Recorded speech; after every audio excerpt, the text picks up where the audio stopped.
യേശുവിൻ്റെ ശുശ്രൂഷാകാലത്ത് ഏറിയ പങ്കു മതപ്രമാണികളും സംശയദൃഷ്ടിയോടെ കർത്താവിനെ നിരീക്ഷിച്ചുകൊണ്ട് ദൂരെ മാറി നിന്നപ്പോൾ സാധാരണക്കാരായ ജനങ്ങളാണ് കർത്താവിന് ചുറ്റും തടിച്ചുകൂടിയിരുന്നത്. കർത്താവും അവരോട് അധികം ഇടപെടുന്നതിന് തയ്യാറായി. കാരണം അവർക്ക് അവകാശവാദങ്ങളൊന്നും ഉണ്ടായിരുന്നില്ല. പാപികൾ, ചുങ്കക്കാർ, പലവിധ രോഗികൾ തുടങ്ങി സമൂഹത്തിൽ തിരസ്കരിക്കപ്പെട്ടവരും പാർശ്വവൽക്കരിക്കപ്പെട്ടവരും പ്രതീക്ഷകളെല്ലാം നഷ്ടപ്പെട്ടവരും ഒക്കെ ഉണ്ട് അക്കൂട്ടത്തിൽ. അവരുടെ കൂടെ ഭക്ഷിക്കുന്നതിനും സഹകരിക്കുന്നതിനും ഒക്കെ കർത്താവ് തയ്യാറാകുന്നു. എന്നാൽ ഇത് കണ്ട് പലപ്പോഴും പ്രമാണികൾ കർത്താവിനെ പരിഹസിക്കുന്നുണ്ട്. അപ്പോൾ കർത്താവ് അവരോട് മറുപടി പറയുന്ന ഒരു സന്ദർഭം ശ്രദ്ധിക്കുക. അവൻ വീട്ടിൽ ഭക്ഷണത്തിനിരിക്കുമ്പോൾ വളരെ ചുങ്കക്കാരും പാപികളും വന്ന് യേശുവിനോടും അവൻ്റെ ശിഷ്യന്മാരോടും കൂടെ പന്തിയിലിരുന്നു. പരീശന്മാർ അത് കണ്ട് അവൻ്റെ ശിഷ്യന്മാരോട്, നിങ്ങളുടെ ഗുരു ചുങ്കക്കാരോടും പാപികളോടും കൂടെ ഭക്ഷിക്കുന്നത് എന്തെന്ന് ചോദിച്ചു. യേശു അത് കേട്ടാറെ, ദീനക്കാർക്കല്ലാതെ സൗഖ്യമുള്ളവർക്ക് വൈദ്യനെ കൊണ്ട് ആവശ്യമില്ല, യാഗത്തിലല്ല കരുണയിൽ അത്രയും ഞാൻ പ്രസാദിക്കുന്നു എന്നുള്ളത് എന്ത് എന്ന് പോയി പഠിപ്പീൻ. ഞാൻ നീതിമാന്മാരെ അല്ല പാപികളെ അത്രേ വിളിപ്പാൻ വന്നതെന്ന് പറഞ്ഞു.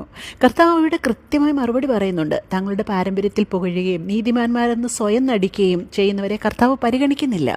എന്നാൽ അവകാശവാദികളൊന്നുമില്ലാത്ത സ്വന്തം ശൂന്യതകളെ തിരിച്ചറിയുന്ന സാധാരണ ജനത്തോട് കർത്താവ് അനുഭാവപൂർവ്വം ഇടപെടുന്നു.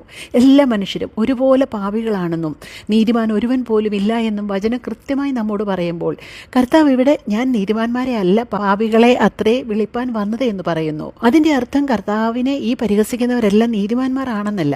അവർ സ്വയം അങ്ങനെ ചിന്തിച്ച് തൃപ്തരായിരിക്കുന്നത് കൊണ്ട് അവരെ മാനസാന്തരപ്പെടുത്തുവാൻ ശ്രമിച്ചിട്ട് കാര്യമില്ല എന്ന് തന്നെയാണ് കർത്താവ് ഇവിടെ സൂചിപ്പിക്കുന്നത്. കൃത്യമായ മതാനുഷ്ഠാനങ്ങളിലൂടെ ദൈവത്തെ പ്രസാദിപ്പിക്കാമെന്ന് അവർ ചിന്തിക്കുന്നു. നിയമാനുസൃതം അതെല്ലാം അവർ നിർവഹിക്കുന്നുമുണ്ട്.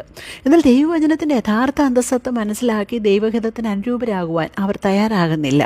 ഒരിക്കൽ ന്യായപ്രമാണം മോശ വഴി അവർക്ക് നൽകിയ ദൈവം ഇന്ന് അവരുടെ മധ്യത്തിൽ നേരിട്ട് വന്ന് ദൈവവചനം ശരിയായ രീതിയിൽ വ്യാഖ്യാനിച്ച് പ്രവർത്തിച്ച് കാണിക്കുമ്പോൾ അവരത് ഉൾക്കൊള്ളുവാൻ തയ്യാറാകാതെ കർത്താവിനെ പല വിധത്തിൽ കുറ്റം ചുമത്തുന്നു. കർത്താവ് തന്നെ നേരിട്ട് വന്ന് അവ തിരുത്തി കൊടുക്കുമ്പോൾ അത് അംഗീകരിച്ച് ഏറ്റെടുക്കുന്നതിനും അത് നേതൃത്വം തയ്യാറാകുന്നില്ല. കാരണം നിലവിലുള്ള സംവിധാനങ്ങളിൽ അവർ ഇപ്പോൾ അനുഭവിച്ചുകൊണ്ടിരിക്കുന്ന അനവധിയായ സൗഭാഗ്യങ്ങൾ നഷ്ടമാകുമെന്ന് അവർ ഭയപ്പെട്ടു. അതുകൊണ്ട് അവർ കർത്താവിനെ കേൾക്കുവാനോ ഇറങ്ങി വന്ന രക്ഷകനെ അവർ സ്വീകരിക്കുവാനോ തയ്യാറായില്ല.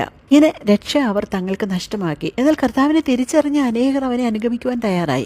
ഇന്നും അനേകർക്കും കർത്താവിനെ വേണ്ട രീതിയിൽ മനസ്സിലാക്കുന്നതിനോ അംഗീകരിക്കുന്നതിനോ കഴിയുന്നില്ല. ദൈവവചനം വേണ്ട രീതിയിൽ കേൾക്കുവാൻ പലരും തയ്യാറല്ല. കാരണം അത് പലപ്പോഴും അവരുടെ സ്വസ്ഥതയെ നഷ്ടപ്പെടുത്തുന്നു. മാനസാന്തരപ്പെടുവാൻ ദൈവം നൽകിയ അവസരങ്ങളെ അവരിങ്ങനെ തങ്ങൾക്ക് നഷ്ടമാക്കുന്നു. എന്നാൽ കർത്താവ് നമ്മോട് പറയുന്നു, ആരെങ്കിലും നിങ്ങളെ കൈക്കൊള്ളാതെയും നിങ്ങളുടെ വാക്ക് കേൾക്കാതെയും ഇരുന്നാൽ അവിടും വിട്ടുപോകുമ്പോൾ നിങ്ങളുടെ കാലിലെ പൊടി അവർക്ക് സാക്ഷ്യത്തിനായി കുടഞ്ഞു കളവീൻ. ആഗ്രഹത്തോടെ വിശ്വാസത്തോടെ നമുക്ക് കർത്താവിനെ സമീപിക്കാം. ദൈവം നമ്മെ സഹായിക്കട്ടെ.